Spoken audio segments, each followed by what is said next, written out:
Good morning. Up early this morning.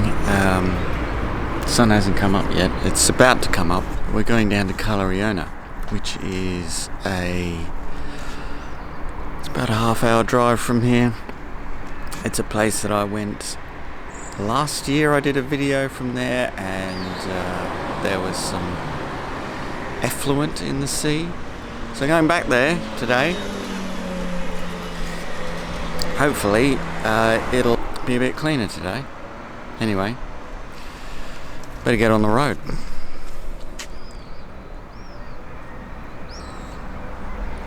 Just after I finish my coffee.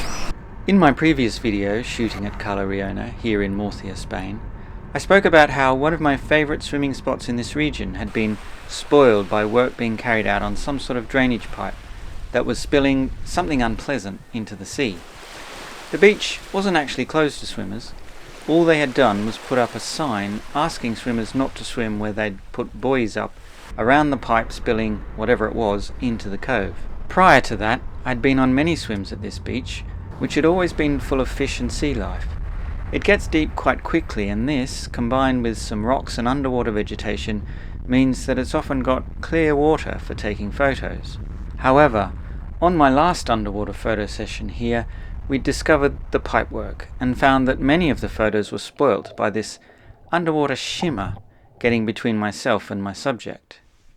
This underwater shimmer looks a bit like heat haze coming off the hot ground you might see in the desert, the sort of thing that would create a mirage, only this underwater version distorts and, to my mind, destroys the quality of photos you can take underwater. On top of that, of course, is that we don't know what's being spilt into the sea, what it might be doing to the fish life, and of course anyone swimming in it.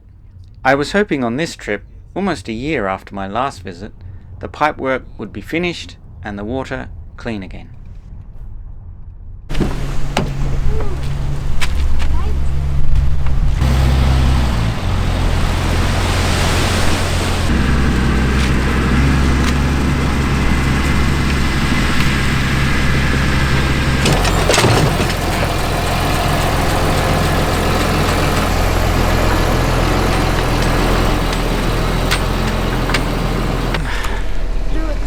We've made it to Cala Reona. We're going to see if we can find some clear water. I mean, the water looks pretty clear actually. Apparently, according to Luca, he's just sussed it out. Got all my gear. I've only got about an hour down here before I need to get back to the house to do my other work. But early morning swim. There's a lot of campers down here, which is a surprise. I didn't think they allowed you to camp here, but they do allow you to camp here. That's one to bear in mind. One day when I have a van, which I don't at the moment.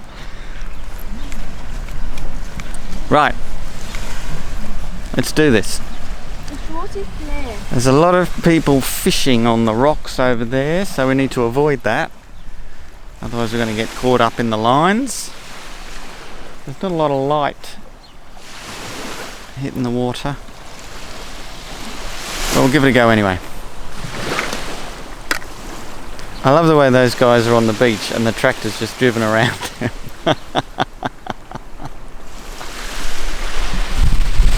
So they've obviously just been sitting on the beach and the tractor has just cleaned the beach and has just driven around them. It's hilarious. When you say it's really clear... Look, come over here, it's clear. There's just a patch of sea. But when you pass that,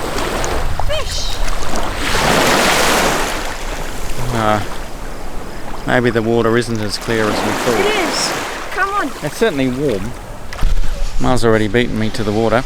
It's freezing. Okay, I'm going. I'm doing it.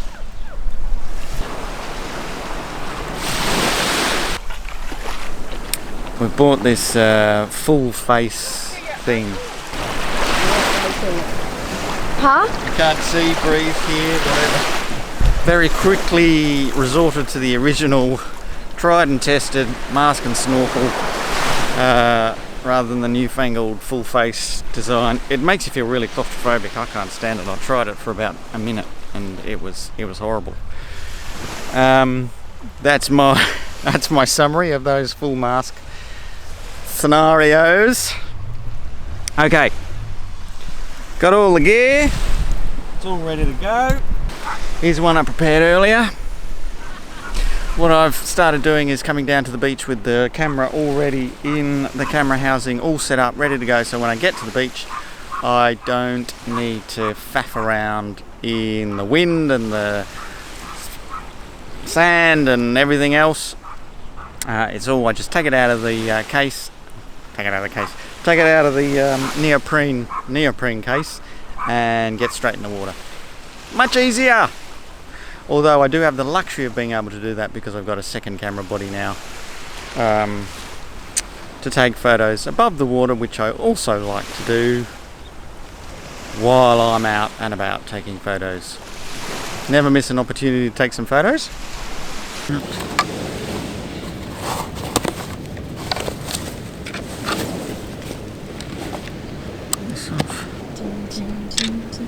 Didn't you just say that you already have it in the case? Yes, but this is just fine tuning. Just turning it on and adjusting to the aperture that I want. Okay. This one. Huh? Going on top of there. What? Are you going to be talking as well? Wait, did you bring flippers for me? No, you never wear flippers. But I do it here. Darling, you never wear flippers. Can you check, is my head framed in there, or have I chopped my head off? Yeah, your head's chopped up. My head's chopped off. Well, I can see half of it. See half my head. So the water's 80% clear. 80%. I'll take that!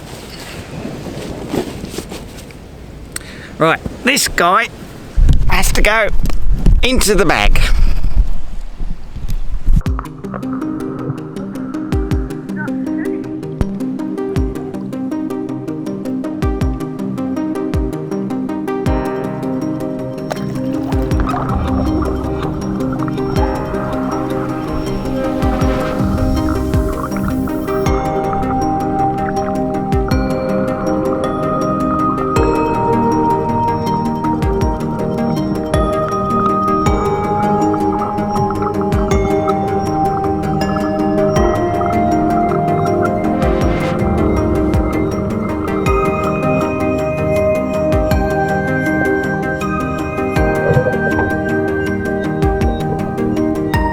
By the time I'd sorted myself out and followed Ma into the water, the early morning sun was just kissing the surface, so it was in the best position for taking photos.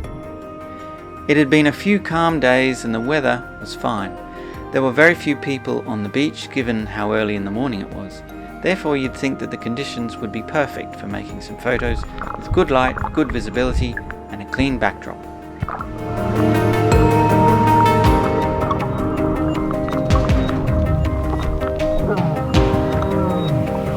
Sadly, it became apparent after a short while that the shimmer I'd experienced in the water the last time was still in the water at Cala Reona on this one. Patches of it were stronger in certain spots, but it was obvious that it was everywhere.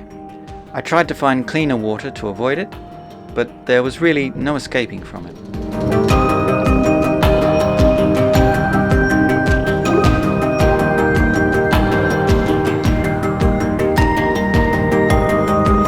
In my last video, I spoke about using underwater haze to your advantage, in much the same way that a landscape photographer uses fog or mist. If you haven't seen that video, please do go and check it out. However, this underwater shimmer can't be used in the same way as underwater haze. It just flat out ruins photos. Although at first glance some of these photos looked promising because of the light and the composition, on further inspection the shimmer had really ruined the photos for me. There wasn't a problem of focus or camera movement, it was literally all down to that oily shimmer in the water, like some heavy-handed cheap filter adding a diffusion element that, to my mind at least, spoiled all the shots.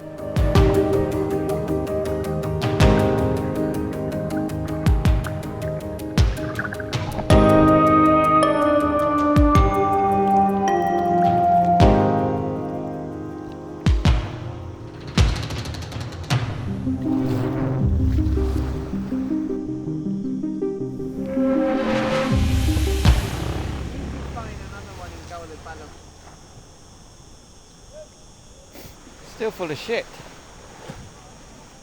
So they cleaned the beach with the fucking tractor, and the chiringuito is open, and they've got the lifeguard, but they can't sort out the fucking effluent. Now, I've got to say I'm a little bit disappointed because they clearly haven't fixed that water outlet thing now, because I was coming across these patches of shimmery water yet again, which happened last time I was in this little colour. And that's really frustrating because, as I was just complaining to Ma, they can grade the beach with the tractor every morning, and they can sort out a chiringuito where you can buy your coffee and your beer and everything else. They can sort out everything in relation to the beach, but they can't sort out a pipe that's, you know, making the water dirty. Now, there are plenty of fish out there, and the fish seem pretty happy. Obviously can't be, obviously, it's probably not detrimental to health, but it certainly impacts, as a photographer, it impacts the images I can take, because all that shimmery water, you just can't get any good photos through there. But yeah, little disappointed by the whole shimmery water scenario, but let's see, maybe we got some photos, maybe, you know, there's some good stuff in there that we can use. I'll know when I get back and I've had a look in Lightroom, but yeah, curtailed a little. So what we're going to do now, well, I was going to say we're going to get a coffee, but I can see Mara and Luca are coming back, so potentially that chiringuito is not open yet, so coffee's not on the cards at this point. So all round, a bit of a failure this morning. The light's nice now though, so that's one good thing. There's a lady out here who's doing some scuba diving, although she hasn't actually dived under as yet. She's been out there a while. That's more like snorkeling than scubaing, but I'm sure she's going to go under at some point. Luca claimed that he saw an octopus down there. I didn't see it, so I can't verify that. No coffee?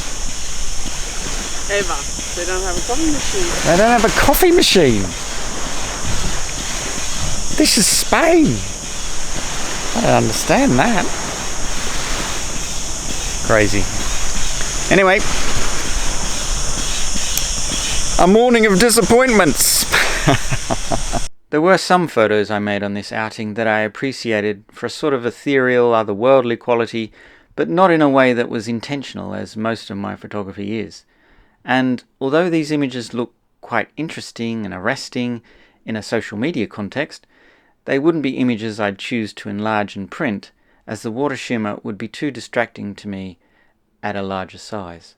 But, as I've said probably a few times before, meaning and significance in a photo is generated by the person looking at the photo. The photo doesn't have to be a straight, sharp rendition of the thing being photographed. An impressionistic image can prompt a greater range of meanings and interpretations by the very nature of its distortion. And if I'd never gone swimming in Cala Reona on this morning, I never would have made any images. And it's this constant striving for imagery and meaning which I'm interested in. So, for that reason alone, I'm glad I made these images. But what do you think? Let me know in the comments. Really nice. We saw lots of fish. We did see lots of fish, and Luca and I saw a massive fish. I saw a lot of big fish. I saw lots of medium-sized fish, but then we saw... I saw one place like that. Yeah. Just show the camera. Like, how big was it? This big. That's what she said.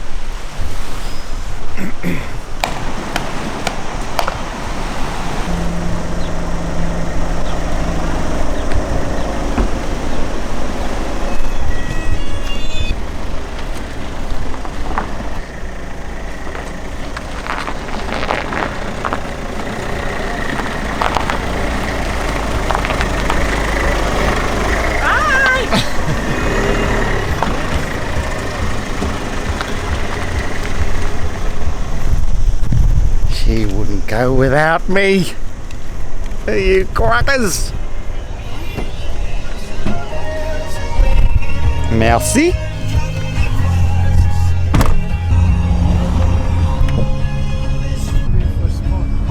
Yeah, kick it off into the bushes. That's a good idea. Instead of picking it up, kick it into the bushes. Instead of picking up the rubbish, kick it in the bushes. What's wrong with the world? That's a wrap.